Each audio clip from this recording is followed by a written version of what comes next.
Hi, I'm Jeff Foxworthy, and welcome to Gamekeeper Podcast.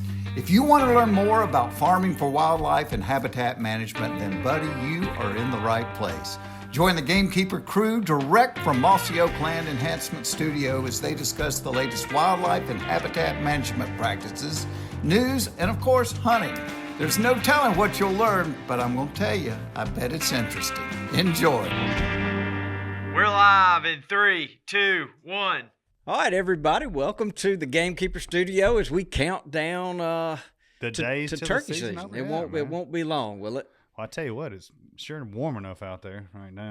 It's like it just feels great. It feels like the spring is here. It does. It feels like May outside. Yeah, it does. It was. I just was driving back from the main office and it said 88 degrees on my windshield. Record highs today, supposedly. Red buds are already blooming. Mm-hmm. It's not even March yet. No, it is still February. So is there a chance we could have another frost or another freeze? Sure. Oh, it's Mississippi. It could be 20 degrees tomorrow for all we know. Yeah. Yeah, it is. Well, look, so the last couple of podcasts, we talked about Osceolas and then we talked about Rios. Mm-hmm.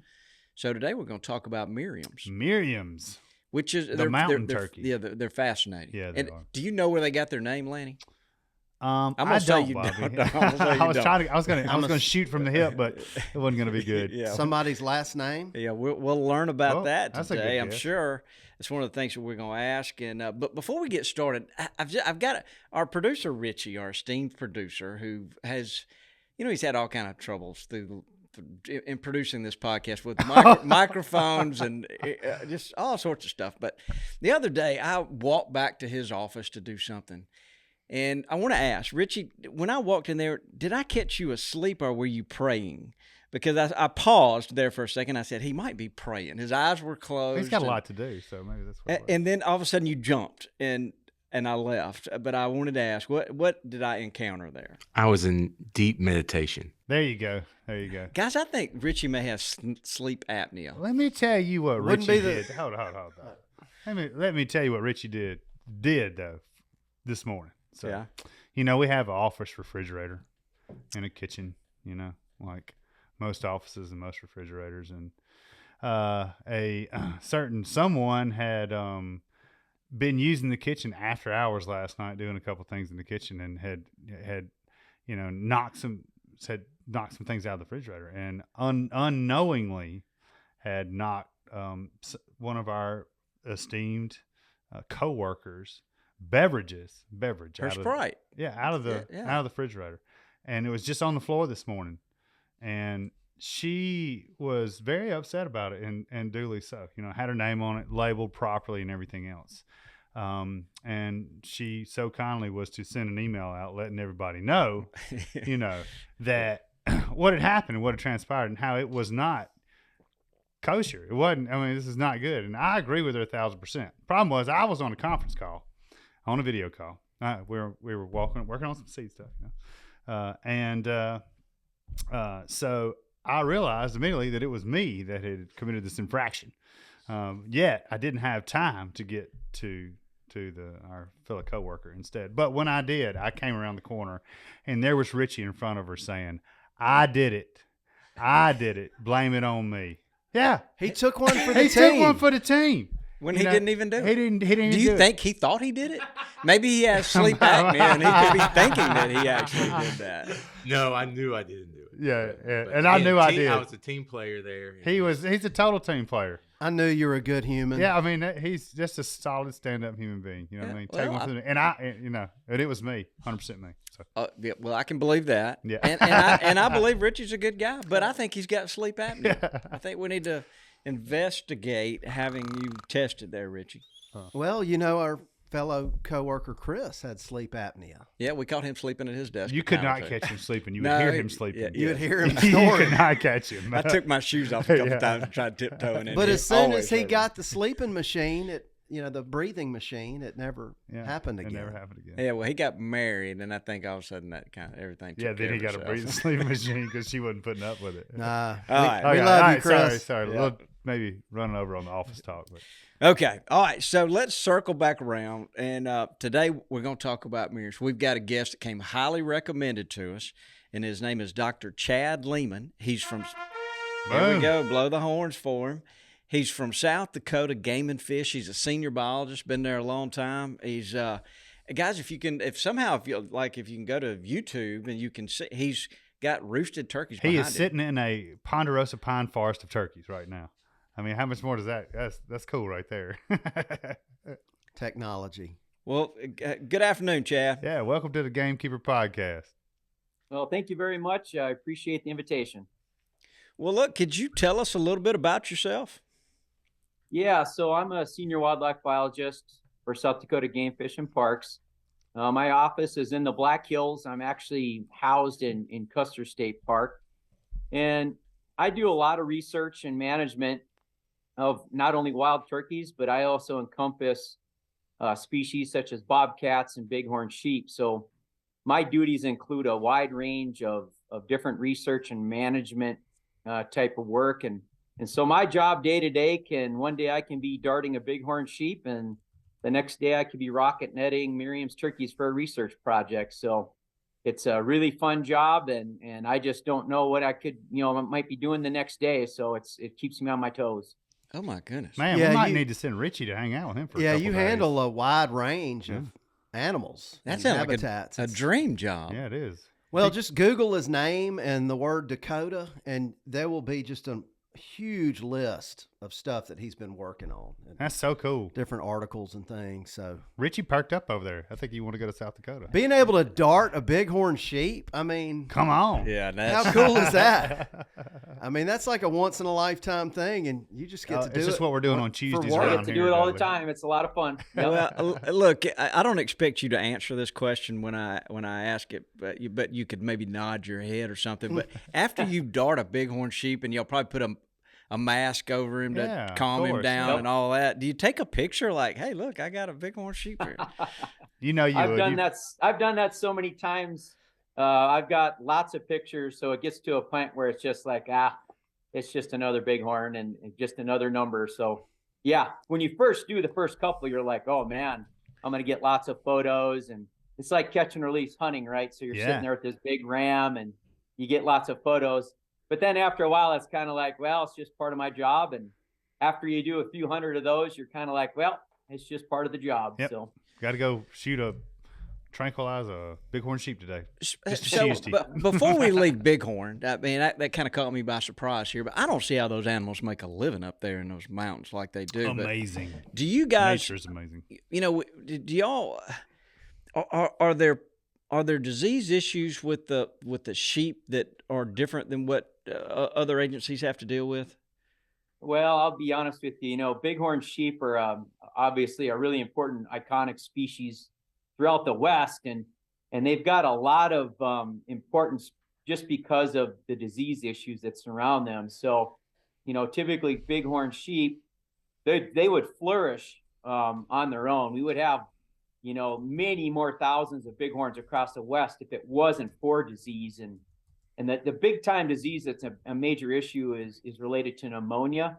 So it's a pathogen called Mycoplasma of pneumonia, which is an important disease that can be transferred not only from wild sheep to wild sheep, but it can be transferred from domestic sheep to wild sheep and back and forth. So that's the problem, is trying to keep these sheep healthy enough to survive over the long term. And so that's a lot of the research that we do when we're darting bighorns, is focused on testing and sampling for this disease. Wow, that's another question that I've got, and then we'll move on to turkeys. But back at the time when Lewis and Clark came through, that was a long time ago. But from when I read stuff about what they saw, it sounds to me like they were seeing bighorn sheep down in the lower elevations grazing like cattle. Am I interpreting that right? Absolutely. Yeah, there's been reports that have been published from some of the first people that came across. Seton once estimated there was over 2 million bighorn sheep across the West. So you can imagine, Lewis and Clark going across the prairies and seeing thousands of sheep in places just all over the place. So they were out in the grasslands, they were in the foothills of the mountains, they were up in the higher elevations. So you can only imagine, compared to hundreds, now in a lot of these herds, they would have been thousands, if not over 2 million sheep across the West. That's just, I would have loved to have seen all that. Yeah. Okay, well let's get back on topic, but let's talk about Miriams. I'm not sure where to start, but like Rio's, they've got a different gobble. And Richie, have you got a Miriam gobble queued up for us? He does not. So. He does. Okay. Sounds Rio-ish. It kind of is. Do you still have that Rio? Yeah, hit the. Now hit that Eastern. Oh. Yeah. Oh. Can you hear that? I mean, Chad, have you gotten to come back and hunt Rios and Easterns in your career? Oh, absolutely. There's no question. There's a different frequency. I equate a Miriam's gobble to a higher frequency pitch. It's higher. You can hear it in that open country a lot further away, whereas an Eastern, to me, has got a lower, thunderous tone to it than a Miriam's does. And I would say the Rio, to me, kind of sounds like a hybrid of the two, kind of in that middle pitch. And that's just my observation. Yeah. Well, you know more than I do, for sure. Well, it makes sense what he's saying, too, because I guess I'm going to use a big word here that I don't even know is right to use, but like geospatially, we always talk about they're trying to get onto a spot here in a tree specifically where they can, basically as many hens can hear them as not. Out there, they've developed more of a high frequency because of the way the mountains are. It's for the sound will travel longer. But Thank you, Mr. Norman. yeah, that's only used for Dudley. Look at that. Well, look at that. Ah. So I got a gold star today. So what else? Thanks for the lead in, Chad. Yeah, I needed that. no problem. Yeah, he didn't even know what geospatially is. I was Googling it. So, where would you like to start kind of explaining a little bit about this bird? So I think the main thing to take away from the Miriam subspecies is it's the habitats that it lives in, right? So this is a species that evolved in a montane mountain Ponderosa Pine type habitat. So its range occurs from Arizona, New Mexico in the southwest up through Colorado's its historic range, and it has been reintroduced further north into obviously western South Dakota, Wyoming, and Montana. And where it seems to do very well is in Ponderosa Pine habitats. So wherever that tree flourishes, like the trees in the backdrop here, that's where you're going to find Miriam's populations that are doing well. Now, we do have Miriam's populations also out on the prairie as well. You guys talked about some of the prairie habitats on Rosebud and Indian Reservation, some of those other areas. Those are also good habitats. They do flourish in some of those riparian, cottonwood, green ash draws as well. But when you think of Miriam's turkeys, you really think of them in Ponderosa Pine habitats. And I think, we'll probably be comparing them to Rio Grandes and Easterns probably as we go throughout this program. And I think the takeaway message is these Miriam's turkeys really do well in more open habitats. So a lot of the Ponderosa Pine that I'm describing is called an open pine savanna. So anybody that's hunted Miriam's turkeys in this open pine savanna will immediately see that you've got big open space pine trees with grasslands underneath, and you can see a long ways through that stuff. And so it's definitely an open pine savanna is what they like. Now, they do use some of the other habitats for their various life history traits, but definitely they're definitely a Ponderosa Pine bird for sure.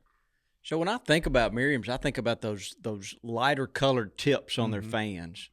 Almost, they're not quite white, but and then when you get up close to them and you really look at them, some of those feathers, they're so fine, they're like eyelashes, this little white, long, elongated, they're beautiful. Wispy. Yes, they're just absolutely gorgeous. But it's so in some places in South Dakota, I guess you have Rios and Miriam, so they perhaps they mix, I guess they have an opportunity.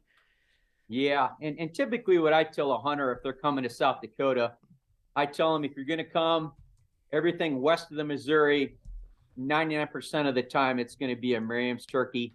If you're east of the Missouri River, 99% of the time it's going to be an eastern subspecies. So what we've done management-wise in the last 20 to 30 years is we've tried to managed specifically for Miriams west of the Missouri River and eastern Turkey east of the Missouri River. And for those of you in the audience not aware of this, turkeys are native to South Dakota, and the eastern subspecies was the native subspecies to South Dakota.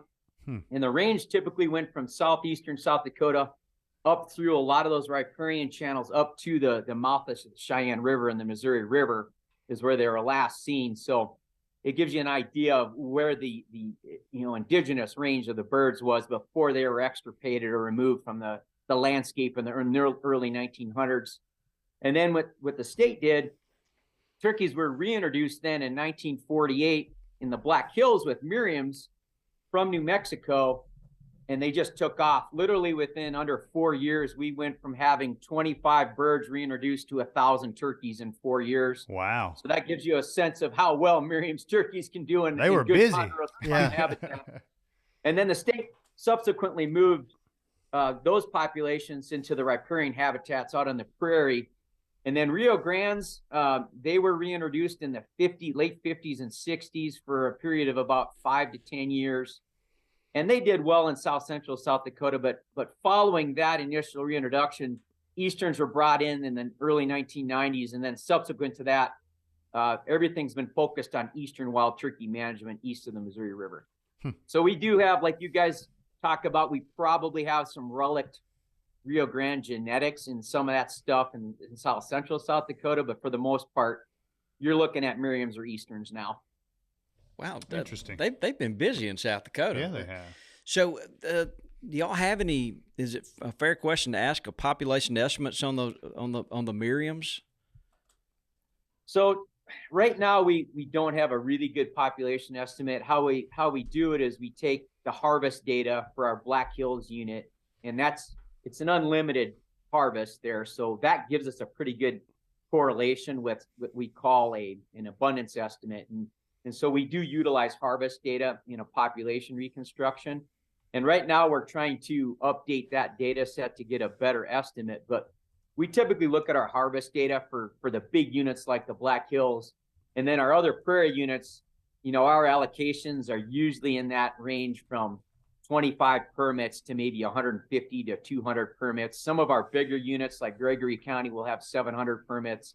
So out on the prairie units, we typically don't have, as many birds, obviously, because we have to limit our harvest. So we use our harvest data to kind of get this pseudo population estimate then.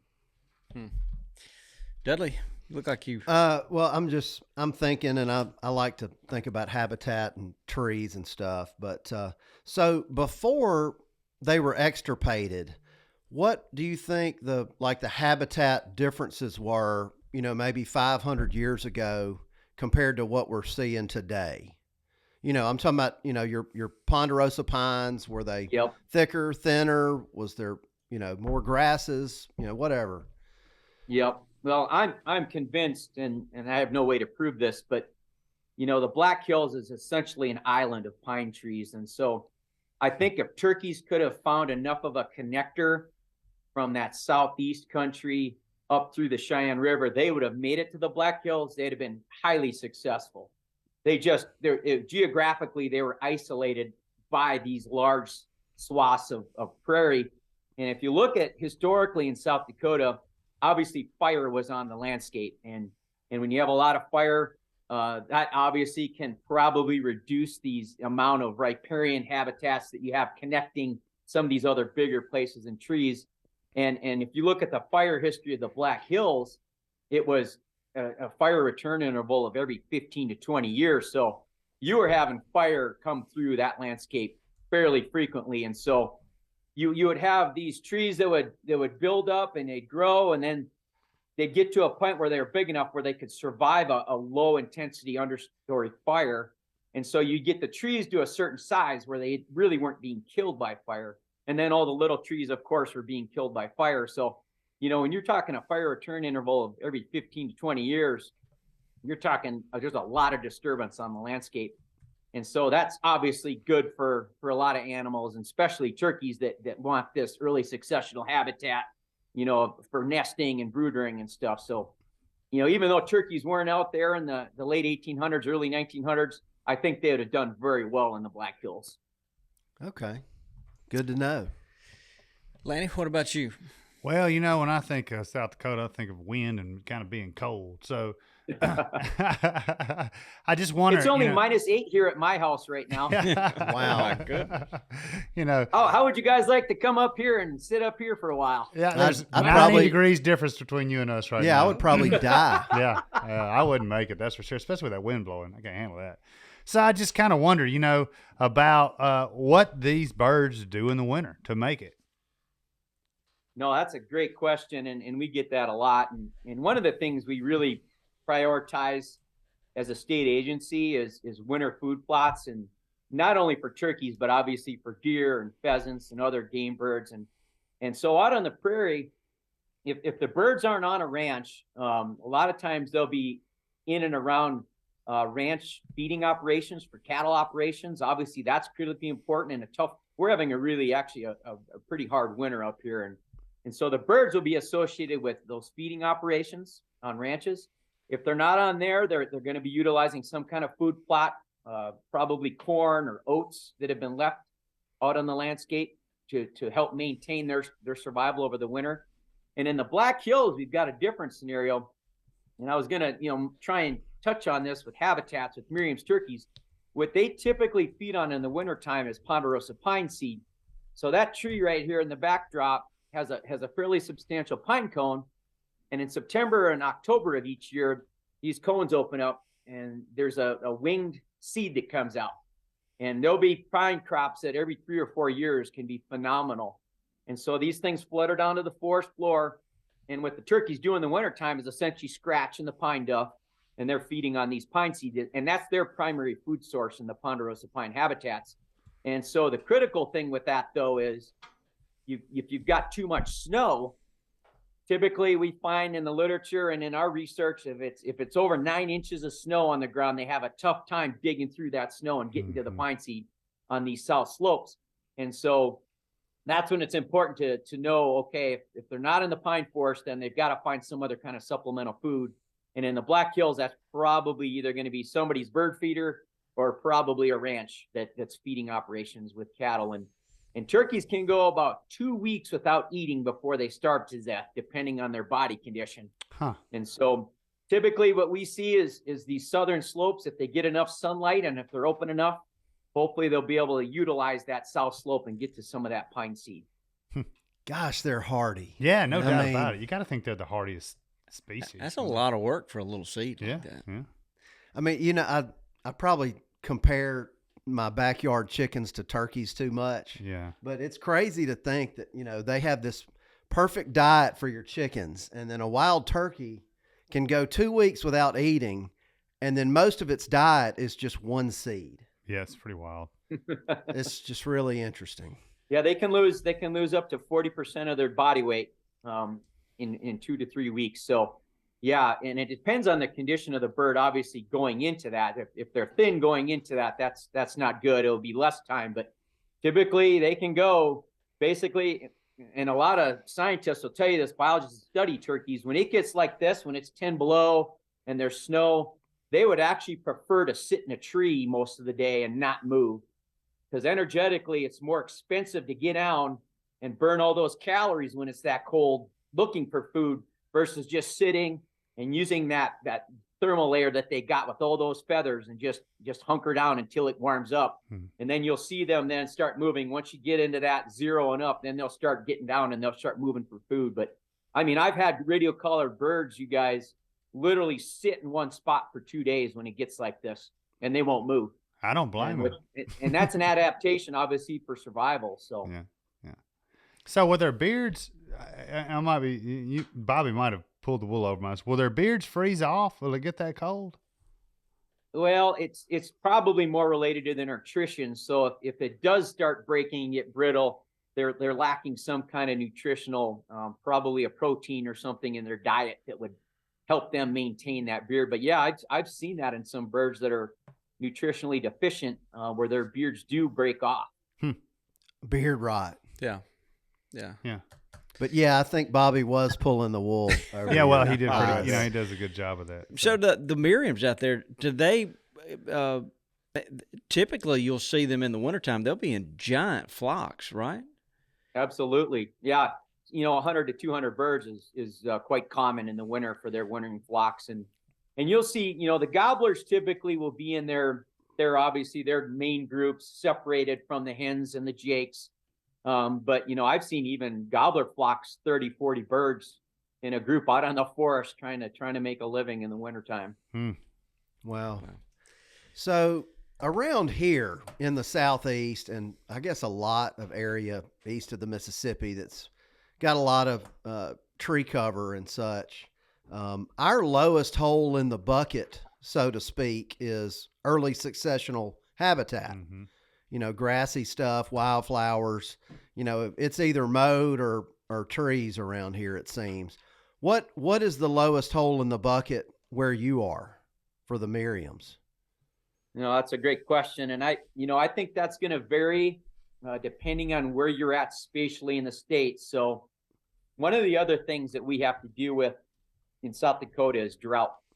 And so a lot of times I think out on the riparian, the prairie habitats out on the prairie, we'll go through drought cycles where a lot of the grasses and forbs are basically gone. I mean, they've been denuded, or they're just not growing because we don't have the rainfall. So obviously early successional for those turkeys is critically important. So they don't have the grasses, the forbs, and the shrubs that they need to nest and rear their broods. And that's typically what you see during drought out there is their brood numbers are way low. They'll have, 1 or 2 poults, per hen, if not fewer, if none. And in the Black Hills, I think the lowest hole in the bucket, if you will, right now is probably going to be winter habitat. And the reason I say that is we just went through a mountain pine beetle epidemic, which is a native insect that kills Ponderosa pine trees when they get overstocked. And so we just went through a period of time here where we lost over 600,000 acres of mature Ponderosa pine in the Black Hills. And that has significant impacts to these big pine trees that produce pine seeds. And so when you lose that winter food source, I think that's going to obviously be a big, important thing for turkeys here. Typically in the Black Hills, we've got a lot of shrubs and grasslands, nice, beautiful meadows for nesting and for brood rearing. And typically those are in pretty good condition. And so I would say it's probably the winter habitat component is what's most limiting right now for Black Hills. So it kind of depends on where you're at. And I'm sure you guys hear that a lot from biologists that, the spatially is important. And when you're talking about turkey dynamics, population dynamics, and for us, weather is really important as well. Goodness gracious. When you talk about how cold those winters are out there. Right now. Yeah. Rough. So Right now. He said it's -8. Yep. Yeah. So Chad Toxey's joined us, so you might hear a strange voice now asking questions. Actually, that's a strained voice. Yeah. Yeah. Yeah. So yeah, I think he said -8 degrees there. It's just incredible. It's just fascinating, these birds. And I'm sure all these landowners, these cattle ranchers, I'm sure that they, the word I'm thinking of, I'm enjoying it, but they probably get some sense of I'm helping by. It's called satisfaction. Yeah, satisfaction. Absolutely. Yeah, most of South Dakota is private land, similar to what you guys see in the Southeast. And if we didn't have producers and landowners that were tolerant and wildlife friendly, we wouldn't have the numbers of birds that we have out here, without question. Obviously, we do get some years where we could have some increased depredation, and our agency obviously works with those landowners to try and help them either with, fencing or putting netting on hay bales, short stopping them if we need to, those kind of things where we get into some periods of time where, we've definitely got some issues with turkeys coming in and depredating on them. But for the most part, most of the landowners are fantastic to work with. They understand that the birds are there and need that extra food source in the wintertime, and are definitely amiable to working with the state agency, and then also providing food for those turkeys. Sure.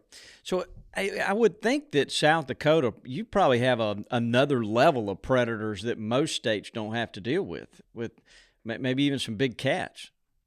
Oh, yeah, absolutely. So our predator dynamics vary obviously again from prairie to the Black Hills, but typically you're going to have your similar predators to what you guys have. You know, our nest predators are going to be things like skunks and possums and raccoons, red fox, obviously bobcats and coyotes. But the added apex predator in the Black Hills is the mountain lion. So that's the one you're talking about. We do have the big cat in the Black Hills. We do have lions that do go out on the prairie on rare occasions as well. But yeah, for the most part, we do have to deal with obviously mountain lions in the Black Hills as well. So, Chad, would you tell us how the bird got the name Miriam? Yeah. Sure. So it's actually, you know, you guys probably understand that taxonomic names or Latin names, right? So if you've got Meleagris gallopavo, that's the genus species, but then the subspecies names like Sylvestris for easterns, you know, that's kind of comes from the, you know, where the name came from with the coloration and these other names. But Miriami is actually named for Miriam Hart Miriam, which was an old person that worked in the wildlife field. So that's where that name came from. And so a lot of times these names are associated with the name of a person. So that's where that name came from. Yeah. Yep. Osceola. Dudley was Chief right. Osceola. Yeah. So it was named, the subspecies was named in 1900 in honor of Clinton Hart Miriam. He was the first chief of the U.S. Biological Survey. Yep. And the eastern, what'd you say about Sylvestris? That's the subspecies name. Of the The eastern. subspecies, yes. Did you know that, Bob? I did not know I didn't know it either. Wait a minute. Now. No, You Doc, I didn't know it. Did you know it? Heck, I knew you Yeah. did, Bob. I knew he did too. But Well, Miriam is We've on both one. learned something. Yeah, we did. But Miriam, I just think it's. Look, I'm a biology nerd. Oh, I'm not. well, I mean, that's why I was taken I'm not aback. to Dudley's degree, but I've considered myself a I'm sniffing his wildlife coat- I'm nerd my sniffing whole his life, but coattails at I least. missed Yeah. that one somehow. yes, sir. Yeah, back in the old forum days, I had a buddy whose name was Sylvestris. Nice. And yours was Big Doe, wasn't it? No, we're not bringing that Oh, up. my bad. Mark that Wait. Bobby would have said we had a football coach named Sylvestris. Yeah. Well. Yeah. Okay. Well, for your audience, you know, people, this is a whole separate discipline in our wildlife science field, are these Latin names, you know, taxonomic names. And so they're constantly, you know, trying to come up with, you know, do you want to clump these things or do you want to split them out? And so taxonomy itself is its own discipline in our field. So you could study this we could talk about this for hours and really bore your audience if you want. Yeah. Well. I'm ready. I like the idea that somebody was honored that they Yes, thought I do enough too. about Yep. him to say, okay, we're gonna name these Miriam. So Yeah, Yeah, that's what I think. That's pretty cool. That's not uncommon. And in fact, you know, back in the day, some of these botanists were like naming plants after their mistress or their wife or whatever, and then they would part ways. That might and be then, this. and then that try to sounds get like the a Sylvestris in and there then try somewhere. to get the name changed. Yeah, there's a lot of drama in scientific names for sure. Oh yeah, I thought it was always so cool when I guess I was right and Dudley was teaching us most of the stuff, but we learned as we both have a complete total obsession with hybrid oaks, but typically who discovers them and reports it first basically can then name it, right, Dudley? I think it has become a little bit more. I guess the rules have gotten a little And tighter. like who's keeping the rule book? That's the odd thing. Nobody really knows. It's like Wikipedia. Yeah, we need to get my buddy. Nobody. We need to get my buddy Ryan Russell on here one time to discuss that because he knows a lot lot it. Politics. that sounds fascinating. So, So, Chad, can we go back? Let me ask you this. You mentioned earlier that they were extirpated. Yes. What ended up happening there? That sounds like something you take medicine for. It does, doesn't it? What happened and caused that? Well, and you know, a lot of it's just based from earlier records, but obviously market hunting. Basically, in the late 1800s, early 1900s, we didn't have, you know, conservation ethics, right? We didn't have regulations that would say, hey, turkey hunter, you need to only go shoot one. What these people did is when they came onto the landscape, they were trying to feed families and survive. So they were killing things not only to eat it, to live and support their families, but they were selling them obviously to support their families. So it was market hunting. Probably some habitat things were going on out there that led to their demise as well. But this is really common, not only for turkeys, but for a lot of species. Elk, for instance, bighorn sheep. A lot of these animals basically were eliminated from the landscape back in these early 1900s. And so before we had the land ethic, the conservation ethic, right around the 1930s and 40s, when we decided, hey, we need to try and bring conservation back to the table here and try and bring these species back from extinction. And so that was the kind of the mindset behind that then. So I think a lot of it, just looking at our earlier records, would have probably just been, obviously killing too many birds to support what was out on the ground. So market hunting. Yeah. I think he's right. I think there were a lot of things that fell by the wayside there. Everybody's trying to, they were making money off these animals, and they were, feeding families and whatnot. And there was just no concern about whether they're going to be anymore. You were living day to day back then. Yeah. Yep. Thank goodness for, Walmart. And I think Teddy Roosevelt is the guy I was that fixing to could, say thank goodness for Teddy Roosevelt. I'm Dudley not- said Walmart. I think Mark Dudley that had. I think Dudley had an edible before we got in here or something. I don't know. So, Chocolate bar, cookies. but I've recently been reading about Teddy Roosevelt, designating Yellowstone as a first national you park. Just now found that out. No, I knew that, but I've been reading about it. Too much. But he's, what a vision for him to be able to say. Hey, you're exactly right, Bobby. I mean, He's the where hero. we are is the only place this stuff happens. It really is. So we're very blessed for the game and fish departments in all the states and what people had the foresight to put some of these rules and laws and funding in place. All kidding aside, so proud of when we first started television in the early 1990s, and the research was there to prove it. And so the anti-hunting community was just terrorizing hunters.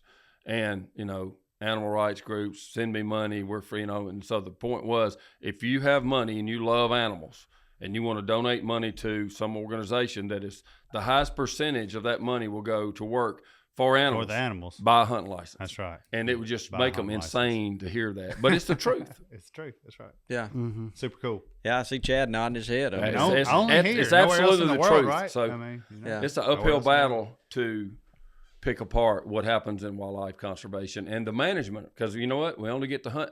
Look, the bad ones do whatever, but that's not what we're talking about. No, it's not. We only get to hunt as part of that plan. And it's just worked out brilliantly for our country. I think the point you guys are making here is critically important, and 99% of my research comes from Pittman and Robinson funding. It's essentially a tax on ammunitions and guns, and those monies come back to the states in the form of doing research and management of habitats. So without those funds, you guys, we wouldn't be in the place where we're at right now with a lot of these game species. And I'm glad you guys brought that up, because 99% of the funding for this, turkey studies that I do, the bighorn sheep work that I do, come from that pot of money. So it's critically important that our public understands that. No doubt about it.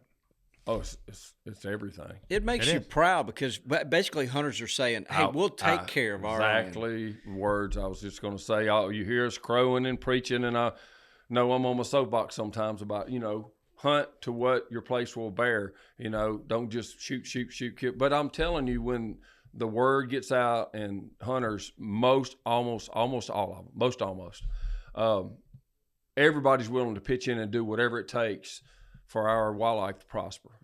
They really, really are. And I think the biggest thing is just lack of knowledge of what to do and how to do it and so forth. But it's crazy to see that just take off in the last 5 to 10 years in what we do. And people that love to hunt and fish are just dying to help out. Yeah. They really are. They really are.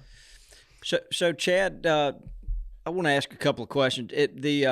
The Miriam, if you compare it to the Rio or the Eastern, is it a bigger bodied bird? Is its head a little smaller? Looking at photographs and whatnot, is the spurs? What are the physical differences? No, there's definitely physical differences. I get that question a lot, and I've had my hands obviously on eastern turkeys east of the Missouri, Miriams out here, and there's no question they're a shorter bird, stockier bird. Yep.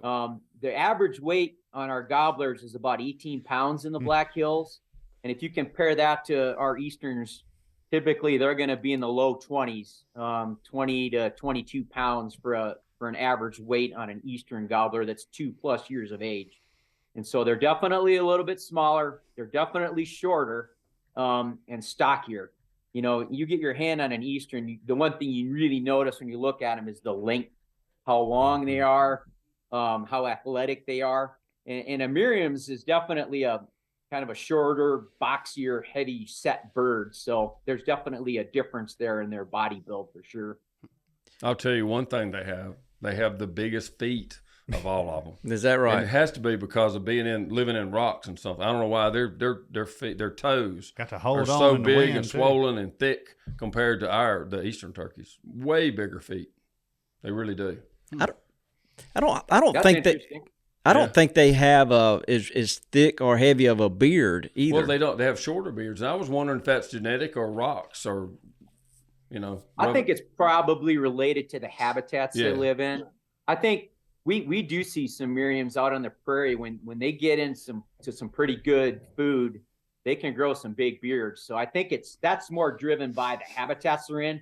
Right. You know, when you're in a dry, you know, almost desert type environment and you're trying to make it on Ponderosa pine seed, you're probably not going to have as healthy of a beard as you would, you know, an eastern turkey that's in eastern South Dakota that's living high in the hog on, you know, soybeans, corn food plots and acorns. Right. And I think a lot of that's just driven more by the food they eat. Yeah. I will say the ones that just take your breath, beards and all, come from major deep topsoil ag places, no doubt about it. Missouri, Yeah. Iowa, that Illinois, makes a lot of Indiana, sense.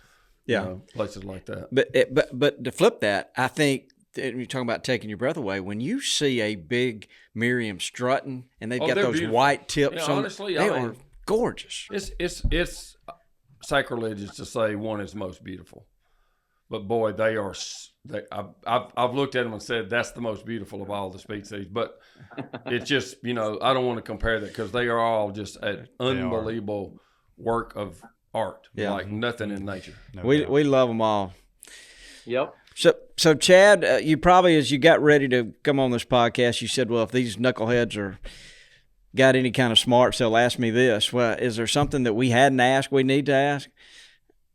Well, I think if a turkey hunter's coming out to South Dakota, I think you gotta, you know, obviously do your research. You know, there's lots of private land opportunities. If you want to knock on doors, go with an outfitter. Obviously, there's those opportunities. There's obviously some public land opportunities as well. We do have a really good walk-in program, which is a lease program that we pay private landowners to allow public hunting access. There's lots of that available. That's awesome. And then, of course, you've got a lot in the West. We've got the Black Hills, which is almost 1 million acres of public land that's owned by you and I and all the other taxpayers that's available for folks to utilize. And I encourage people to do some research, look at what you want to do, and you can come out. The Black Hills tag is an over-the-counter tag. So you can go online, go to our website, get this license, and you can come and hunt. And if you're going to come to the Black Hills, I always tell hunters, if you're going to hunt, you're going to want from south to north, the gradient of bird densities changes. So in the southern Black Hills, we don't get the tough winters that they get in the northern hills. There's going to be more turkeys. Central Black Hills, there's going to be moderate amounts of turkeys. And then in the northern hills, there's fewer turkeys because of the tough weather up there, but there's still good hunting opportunities. And I always tell the hunters, so if you come to the southern Black Hills, expect there to be more hunters too, because obviously the hunter trend follows the turkey density trend. So there's going to be more hunters in the south, and that carries through as well. But there's lots of opportunities here for people to come and hunt. And I just encourage people to, you know, investigate South Dakota, investigate also the other states of the West. Obviously, we've got Miriam's turkeys in Montana, Wyoming, all the way to the southeast. So there's plenty of opportunities there. And I encourage people to go do a new experience. So if you've been hunting eastern turkeys and you're like, man, I just want to get in the car and go try something new, there's nothing better than coming out to the West and experiencing a new hunt. It is so much fun. And I always look forward to doing that when in my own personal hunting. I love going to new states and having new experiences. So I think that's the last thing I'll bring up with related to hunting Miriam's turkeys is keep an open mind and be welcome to new experiences. So I did that exact thing, Cuz and I both. And we went to some kind of National Wild Turkey Federation hunt that they invited us to. This would have been, late 80s, early 90s, a long time ago.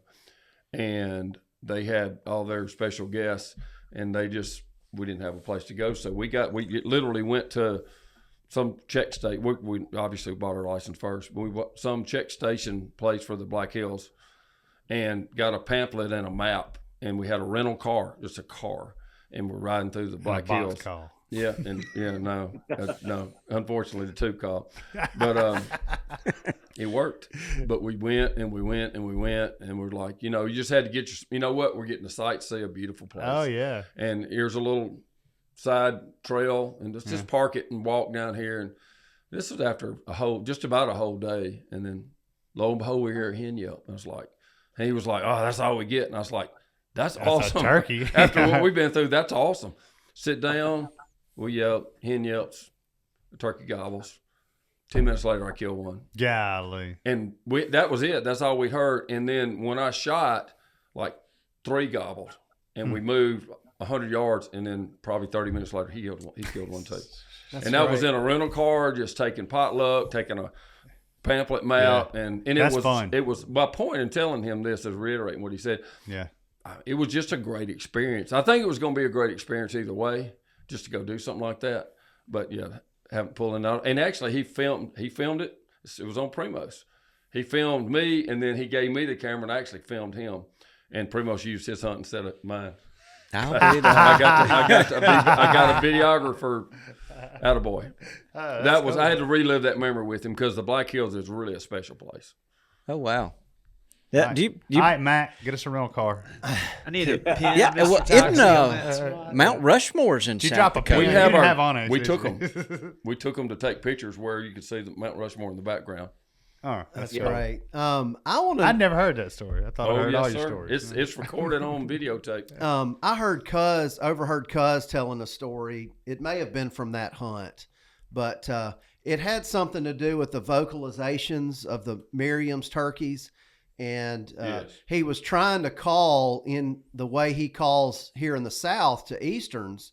And I don't know if it was a guide or a friend mentioned something about, changing the way you call a little bit and gave him some tips, and it immediately worked. Can you get into that a little bit? Oh, I think you guys have opened up a can of worms. It's really important. And I think a lot of hunters that are used to hunting in Eastern turkey are going to have to change their tactics quite a bit, because the home range size of these birds is probably 4 to 5 times at least bigger than you might expect in an Eastern turkey. So these animals are covering some large distances. So I think if you get a bird that's working, you got to understand first and foremost, it's in a really open habitat. So their voices are traveling a long way. So it's probably further than you might think it might be if you're, for instance, down in the Southeast where you've got that dense vegetation and you can't hear them very far. And so you've got to kind of gauge, the distance from where you're hearing that bird. And then, when you're calling at them. And then you've also got to be available to get up and go. And by that, I mean, you've got to be willing to move. I think a lot of guys make the mistake of they just sit and they think, okay, I'm in a good spot. I'm going to just wait them out. And that can work. But, this bird, if you've got a gobbler with a harem of hens and they're going down a ridge, they could be 4 or 5 miles away from you by the end of the day. And so that just gives you a sense of how far these animals can move. And so you've got to be willing to be really mobile and move on them, probably a lot more so than you would on an Eastern turkey. I hunted in the Southeast with a good friend of mine that hunted Eastern turkeys. And I was always amazed at how patient he was. Like he would tell me to sit on all the time and just wait. And I was used to hunting Miriams and running and gunning, and I wanted to get up and move. And one time I got a quick funny story. when we first got there, we were hunting in Tennessee on land between the lakes, and this bird, the first eastern that I heard gobble, I'll still remember it to this day. It was so cool hearing that thunder, and I'm like, we gotta go, and he goes, you need to sit down. He was right, I bet too. He goes, that bird is probably under 100 yards, and I would have thought it would have been, a half mile away. It was so funny and he was training me on how to gauge eastern turkeys and hearing them in that dense forest. And so that's just a nice little anecdote about the differences between hunting eastern and Miriam's turkey. One of Mr. Fox's rules when I was a kid, he always used to say, if he's close enough to answer you, he's close enough to sit down and call. And I know that drives some people crazy, but that was his saying about the turkeys we grew up hunting in the deep South. If he'll answer you, you need to stay put. You can call him from where you are. Interesting. And then I know, this is a Miriam's conversation, but you do have easterns in the eastern half of the state. Yep. Have you ever noticed any difference in do the easterns, are they henned up at the exact same time that the Miriams are? When's the rut? When's the rut stagger? Does the rut stagger? Good layman's terms. That's right. Does that make sense? So, yeah, absolutely. So our peak incubation typically in South Dakota is going to be around May 10th through May 20th. And so that's that rut you're talking about where the birds are starting to really nest. And then you've got the gobblers that are starting to amp up the gobbling a little bit more, right? Okay. And so I would say, we probably don't see too much differences between the easterns and the Miriams from a standpoint of, they're going to be walking around with their harems. They're going to have their groups of mobile hens that they're following around. And the trick to it's timing it. And you guys know this as turkey hunters is trying to find that gobbler that you can either break away from that group of hens or that essentially they've left and now they're searching. And that's that time period where like, you got that gobbler that will come to that call. You know what I mean? And so there's always those breaks throughout the turkey season where you're trying to find that window that's critically important when you're calling at them. So our typically in the West, our turkey seasons start well before, peak incubation. And we're trying to adjust. We've actually adjusted the Black Hills. Our seasons typically open the second Saturday in April, and we've actually moved the Black Hills season now to the fourth Saturday in April. Good for you. We're still not. I'm trying to get us to that peak incubation. I wanted to get a May 1st start date. We're getting closer. We're not there yet, but I think we're gonna hopefully get to that point where we get to that. That's great. Wow. Yeah, that's important. I guess you'll be collecting data the whole way just to try to compare. Correct. What works better with the population. Visiting with you and experts on Osceolas too. I mean, Rios. Just curious, especially in your world, the Rio mixing with an eastern a lot of times, that's kind of similar terrain and maybe it's brushier, but you're talking about more of a quote unquote mountainous bird. And so I'm just wondering if you see any places where easterns inhabit successfully like mountainous kind of traditional Miriam terrain, because that would be really unique if that happened. Or they just go stick to river bottoms, big timber, and all that. I always think how cool it would have been if we would have had enough of a habitat continuity between the Black Hills and that Missouri River drainage, and easterns would have made it. Could you imagine, if we would have had easterns? I guess that's what I was asking. Evidently they didn't. And my theory is I think they probably would have been just fine. I think turkeys in South Dakota were successful in that prairie habitat. I think they would have been successful, and it turned out to be just fine. We do have primarily Ponderosa Pine in the Black Hills, so I think having Miriams there is a good fit, obviously. But I also think our easterns probably would have been just fine there as well. And we've got a lot of country, particularly in the south central part of the state, where we've got a lot of rolling hills, some steep topography that our easterns are doing just fine in. That Prairie Coteau up in the northeast, up in Marshall and Roberts counties, got a lot of that steep rolling hills, and and burr oak habitat, and they're doing really well up in that stuff. Good to know. Clearly the elite thing to chase for our crowd and our following and the people we serve in turkey hunters is forever it's been the Osceola, because it's hard to get. It's mostly private lands. There's a few public places and all too. And then it's gotten expensive because it was constricted area and all that. But then more and more is the pure Miriam, the snow white. That's getting to be such a big deal to people too. Yep. And, it sounds like you've got an area that they don't have anything, I hate to say, tainting them by, hybridizing with a Eastern or a Rio or something. Sounds like you got a big consolidated area of pure Miriams up there. Yep. I think if you come out to South Dakota and you're willing to look in anywhere from the Missouri River west, you're gonna 99% of the time, if you're gonna go hunt a bird, you're gonna find that white tipped, that coloration that you're talking about there. And, so beautiful. Yeah, they are. and there's just something about that white tip that you see when they come to that full tail fan that I think that's what a lot of guys notice first thing. They're like, holy cow, look at that bird. Strutting there with those white tips. It's just such a feathery white that looks like snow. It literally looks like snow. It's just, and mixed with still the same, most of the same, just iridescent, incredible colors of all our turkeys. Mm-hmm. It's pretty special. It is. It is. So, Lanny, have you got another question? Or I always like to talk about eating turkey. Yeah, okay. Talk about hunting turkeys. You got a favorite way to eat wild turkey?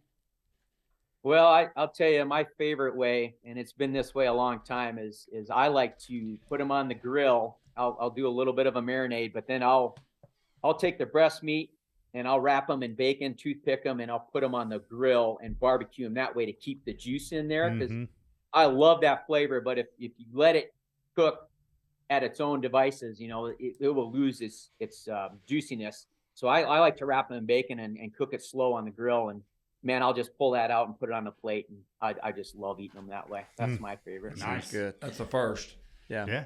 Banana peppers are good on them too. Look at you. You get your vegetables. But what about you, Mac? What you got? I do have one question about the roosting. Around here, we look for water sources, creeks, streams, rivers.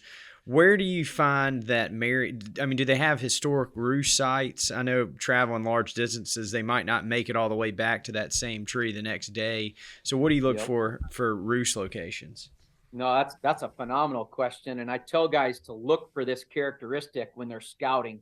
What they like to do in the Black Hills is they want trees that have 3 to 4 feet spacing between the branches. So they're typically going to pick a big tree. So we're talking 10 to 12 inch diameter breast height. So that's a big tree with really wide spacing between the branches. They don't like the bushy trees so much because it's hard to fly up in there and maneuver into those branches. So if you can find those roost trees, that roost characteristic where they've got these bigger open space trees, that's typically where they're going to roost. And you're absolutely right. They'll move 4 or 5 miles. So they're going to try and find that characteristic in the next ridge or the next place they land. So, but a lot of times, you'll be walking through the forest and you'll see these old roost sites. You'll see the droppings below the trees, and you'll look up and you go, oh, yep, that's the characteristic that I need to find for a roost tree. Can you send us a couple of pins on Onyx of some examples of those that we could look at? Little roosting areas. Just a couple. Yeah. No big deal. That's funny. So look, Chad, we've got it. But look, you've been very patient. You've answered a bunch of our questions. I'm looking at Toxie. Toxie, if another question bubbles up, raise your hand and we'll get to him. But I'll just interrupt. Well, yeah, that's right. Isn't that what I'm supposed to do when I have a question? It's like around the dinner table here. But Dudley, I want to get to your rapid fire. All right. So I could ask questions all day. Yeah, why don't you tee it up with him? All right, so Chad, we do this every week with our guests, just kind of to get to know you better. Okay. And it's a lot of fun. So we just want you to answer the questions pretty quickly. You can say neither or both or something if you need to punt on one or a couple. But anyway, are you ready? So this is Rapid Fire, and it's brought to you by our friends at Springfield Armor. That's right. And they make that. Hey, Chad, I bet some of those game wardens up there carry some 1911s on their hips out there patrolling the I would. the with all them Badlands mountain of South lions, Dakota. yeah. You know, They probably do. Yep. Yep. Oh, hey, look, now hang on, because once we get finished with this, Mac's got a trivia question for you that's going. Well, we'll get to see what you know here for a I bet second. he gets it Oh right. boy. Okay, I'm in the hot seat. Yeah. All right. Are you ready? I'm ready. Oatmeal or grits? Oatmeal, Peanuts, roasted or boiled? roasted, Is it a Coke, a pop, or a soda? pop, Would you rather hunt the first 3 hours of the morning or hunt from 10 to 2? first 3 hours. If you could only yelp or cut for the rest of your life, what would it be? Yelp, Choose one, owl hoot or crow call? crow call, Ribeye or filet? ribeye. Travel to hunt or homeboy?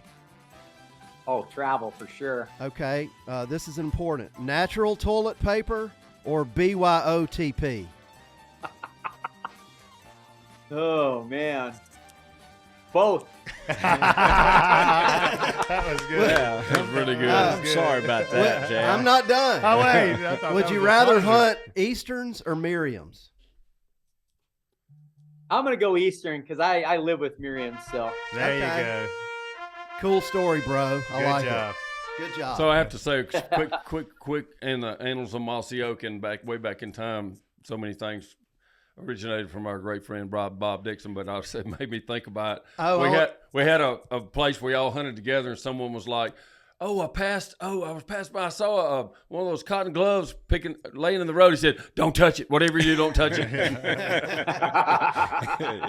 Yeah, if you ever see a camo glove in the Yep. woods, do Do not not touch pick it. it up.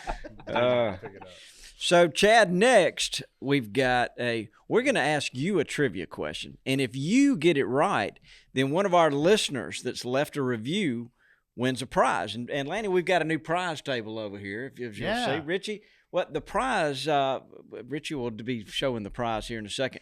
But this puts a lot of pressure on you, Chad, because if you don't get it right, then we just don't know what I happens. apologize for him, Chad. He is the worst. I'm already feeling bad about gonna get this wrong here. I'm in the hot seat again. He loves to watch people squirm. I've never seen anything like it. All right, Max, all yours. Here we go. All right, Chad, Yeah. you're playing for Bracy Clark, who left us a review. The prize is a Winchester floor rug that came out of the Gamekeeper closet. Yeah, Richie, would you show us? All right, we're I gonna want have you guys to see. We got to add some biologic T-shirts to this mix too. Richie Yeah, we do. Vanna White. I'm Oh, just- it's the iconic Winchester dude on a horse. It I is. love it. So That's a good I'm one. just taking this Wider. opportunity to clean out the That's closet. wider. Oh my God. All right, so the question is, we all know that pronghorn babies are very small and delicate when they're born. True or false? They have to stay hidden for up to a week before they can become mobile. True.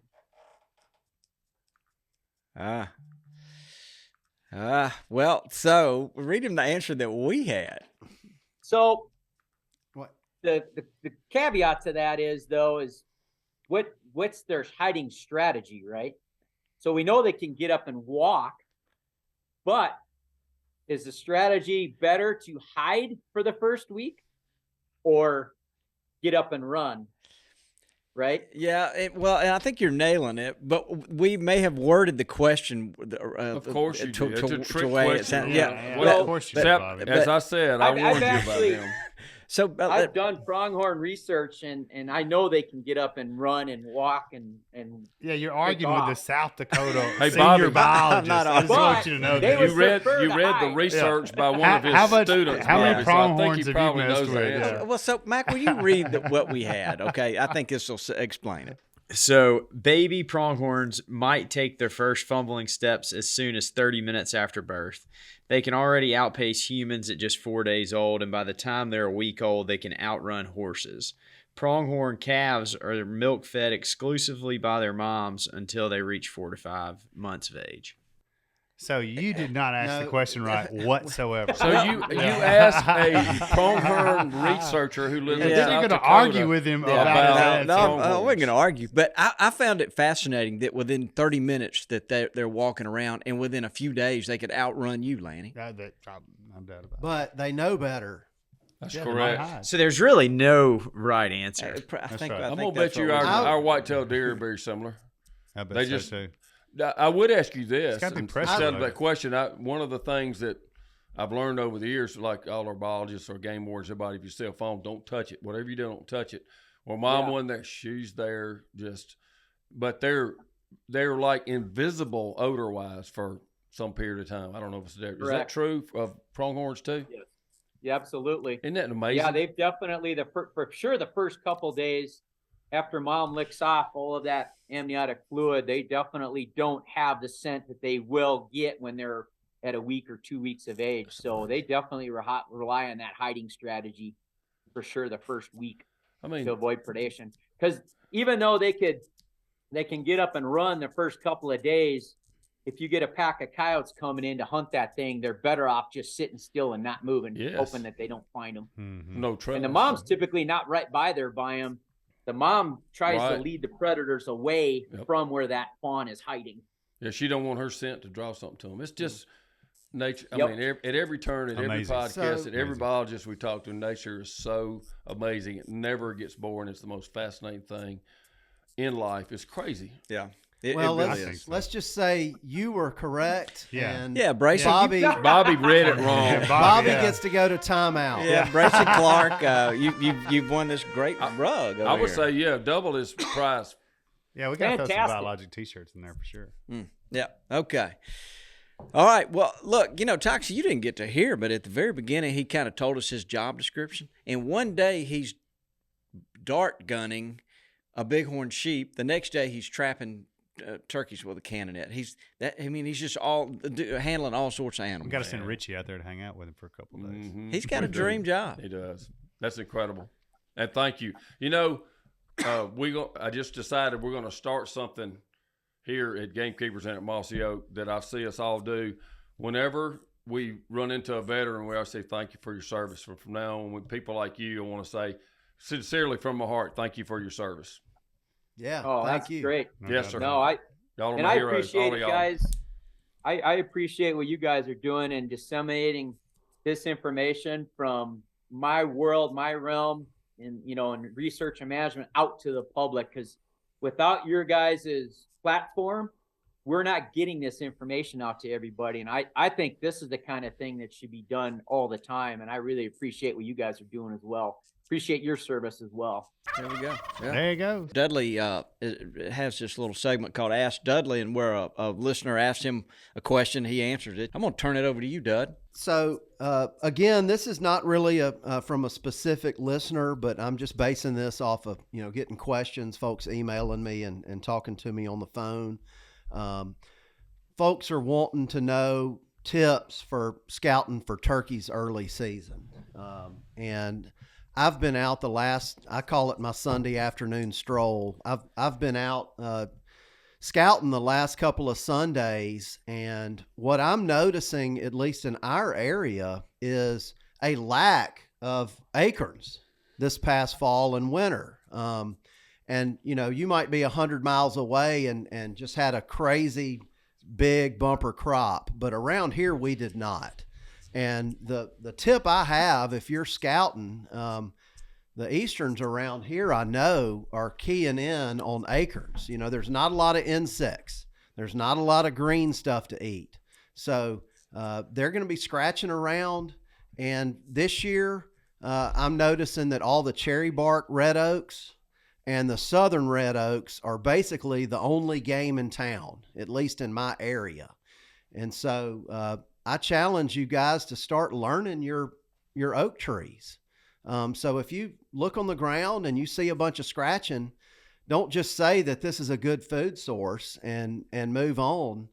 Try to figure out what kind of tree it is.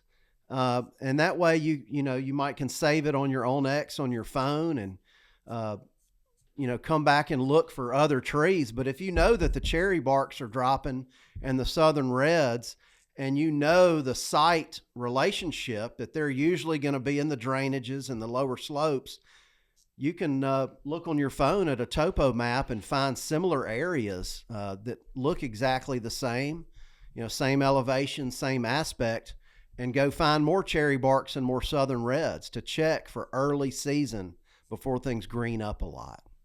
Oh yeah, that's good. So, and that's going to help you on years, if there's acorns everywhere, it's harder to narrow it down. But on a light year, you can be really successful hunting near food sources just because there's not that much food around. So, thank you, Mr. Know-It-All. Well, that was good. Thank you, Dudley. Well, guys, look, we had Dr. Chad Lehman, and I still see him still sitting there. South Dakota Game and Fish. He's a senior biologist. We really enjoyed talking to you, Chad, and we'd love for you, if you ever get a chance to come down this part of the world, look us up. And we can't promise you a turkey, but we might. We can talk about it. And we can try. Bobby will take you to his favorite lease every time. Yeah, we might trade I'm some. sure it'd be a great experience no matter what. I tell you what Bobby will do. We don't have many hills to climb, so you'll be good there. No, we don't. Bobby is a sneaky good fisherman, and he has a sneaky spots. He might even tell us where he hunts, but he will never reveal a hot fishing hole to us. Well, bring your fishing pole. True. Yeah. Love to have you. Chad, we enjoyed it. We Yeah, sure we did. did. Very And, much. we'll stay in touch with you, and if you need anything from us, you be sure and holler at us. Okay. Keep hatching Sounds those. good. Keep hatching those turkeys. That's right. Yeah, we're gonna try. Yeah, that's right. Good deal. All Thank right, you. take care. All right, thanks, guys. Bye. Thanks, Chad. All right, guys. Did we learn anything?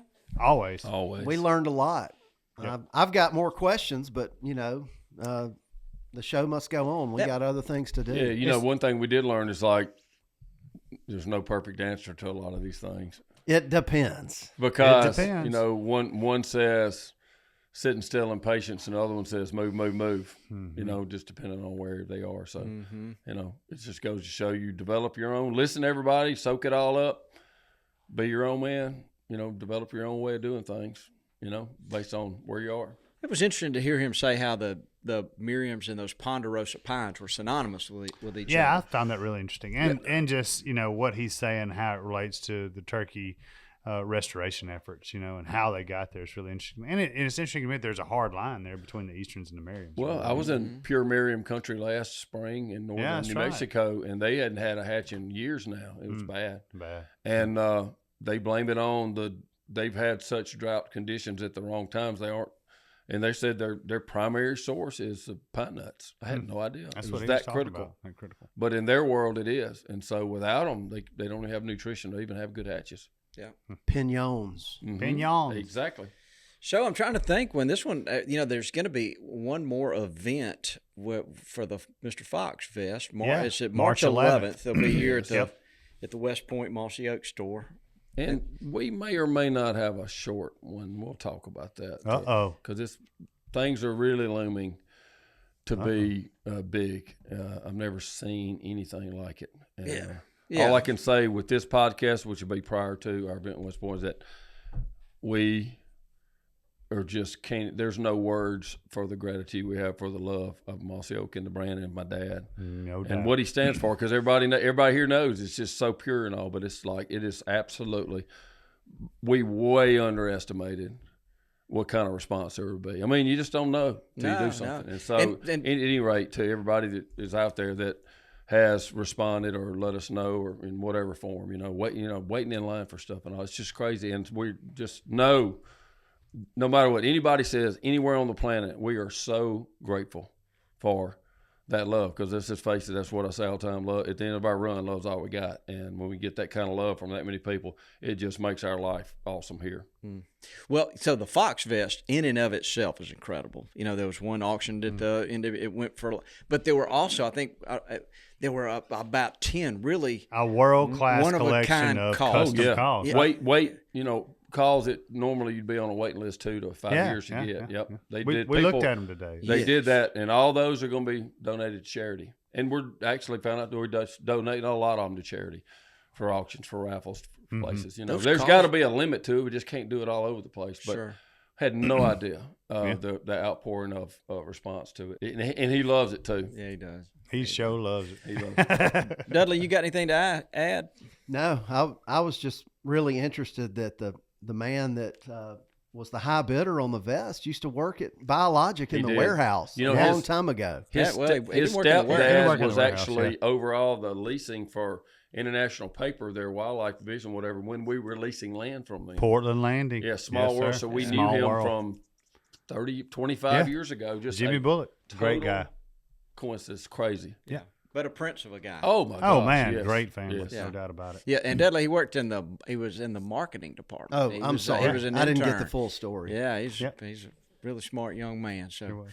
we taught him all we knew, Lanny. I know, and he did something with it. He did Yeah. something. And he was, on top of what y'all taught him, he was able to. He he still We didn't made hold it. him was back. Yeah, he was still able to made it. succeed Yeah. anyway. Oh, that's good. Mike, you got anything to add? He's over there booking a trip to South Dakota. It looks Man, like. it sounds like I got good odds based on the guy buying the Fox Vest Yeah. under y'all two. Yeah. So. Yeah. As spring approaches, I might get harder for them to corral up in here. Oh, to the look! studio. I'm glad we're packing. This is the third one this week, yeah, by the yeah, way. yeah. Oh, So but hey, just you better get them in, buddy, because It's if you do get them in, it's I going to be mean, story-eyed up in on here. my trail cams, a couple of places I seen a strutter. There's flowers blooming in my yard. Wood ducks are starting to nest. I mean, it's happening. The season of rebirth is happening. We had Have you Ash planted- Wednesday Yeah. at church right. last night. It's the most special season there is. So please get out there and connect with all this stuff Mm-hmm. God gave us, and cherish it. You only get so many springs. It's going to be a good one. That's right. Have you planted any tomatoes yet? Don't No, lie. No. Okay. I was just But wondering. I'm still going to beat you this year. though. Richie, were you able to stay awake during this podcast? Yeah. Yeah, he It was wants a to good go. one. He wants to go dart a bighorn. I mean, So if come on. any of our listeners might, I mean, we've got a few listeners, if know anything about sleep apnea and could help Richie, we'd appreciate trying to diagnose this problem. I'm more into the sleep deprivation.